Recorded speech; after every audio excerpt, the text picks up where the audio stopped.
एक नई रिसर्च आई है। वो रिसर्च ये कहती है कि हम जो खाना खाते हैं प्लास्टिक के बर्तनों में, उन प्लास्टिकों के बर्तन में खाना खाने से प्लास्टिक के जो माइक्रो प्लास्टिक के कण हैं वो हमारे शरीर में जाते हैं, शरीर में हमारी एक एक कोशिका में, हमारे ब्लड में सर्कुलेट करते हैं।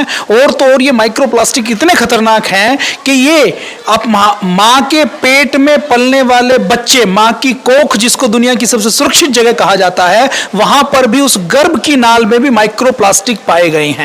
मैं आपको दिखा रहा हूं पतंजलि हर्बल गार्डन में आपको 100 से लेकर 500, 1000 साल पुराने बर्तन। पुराने जमाने में हमारे वैज्ञानिक यदि चाहते तो प्लास्टिक की खोज कर सकते थे, लेकिन प्लास्टिक की खोज क्योंकि अभिशाप है, इसके लिए उन्होंने इसकी खोज नहीं की। यहां पर आप देख रहे हैं ये जो बर्तन है, ये तांबे के, कांसे के, पीतल के।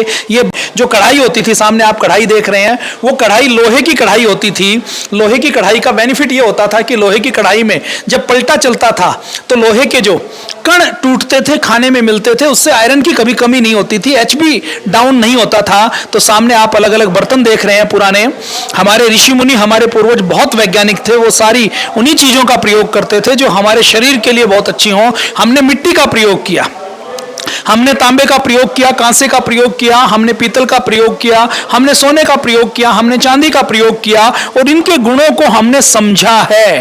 प्लास्टिक की खोज होने के बाद 50-60 साल तक हम प्लास्टिक का प्रयोग करते रहे, प्लास्टिक में खाने को अच्छा मानते रहे। आज जाकर विश्व के वैज्ञानिकों ने रिसर्च की है कि प्लास्टिक कैंसर कारक है। हमारे पूर्वज तो लाखों साल पहले से जानते थे और उन्होंने प्लास्टिक जैसी हानिकारक चीज का खाने पीने में प्रयोग नहीं किया। एक नई रिसर्च आई है। वो रिसर्च ये कहती है कि हम जो खाना खाते हैं प्लास्टिक के बर्तनों में, उन प्लास्टिकों के बर्तन में खाना खाने से प्लास्टिक के जो माइक्रो प्लास्टिक के कण हैं वो हमारे शरीर में जाते हैं, शरीर में हमारी एक एक कोशिका में, हमारे ब्लड में सर्कुलेट करते हैं। और तो और ये माइक्रो प्लास्टिक इतने खतरनाक हैं कि ये आप माँ के पेट में पलने वाले बच्चे, माँ की कोख जिसको दुनिया की सबसे सुरक्षित जगह कहा जाता है, वहां पर भी उस गर्भ की नाल में भी माइक्रो प्लास्टिक पाए गए हैं। मैं आपको दिखा रहा हूं पतंजलि हर्बल गार्डन में आपको 100 से लेकर 500, 1000 साल पुराने बर्तन। पुराने जमाने में हमारे वैज्ञानिक यदि चाहते तो प्लास्टिक की खोज कर सकते थे, लेकिन प्लास्टिक की खोज क्योंकि अभिशाप है, इसके लिए उन्होंने इसकी खोज नहीं की। यहां पर आप देख रहे हैं ये जो बर्तन है, ये तांबे के, कांसे के, पीतल के। ये जो कढ़ाई होती थी, सामने आप कढ़ाई देख रहे हैं, वो कढ़ाई लोहे की कढ़ाई होती थी।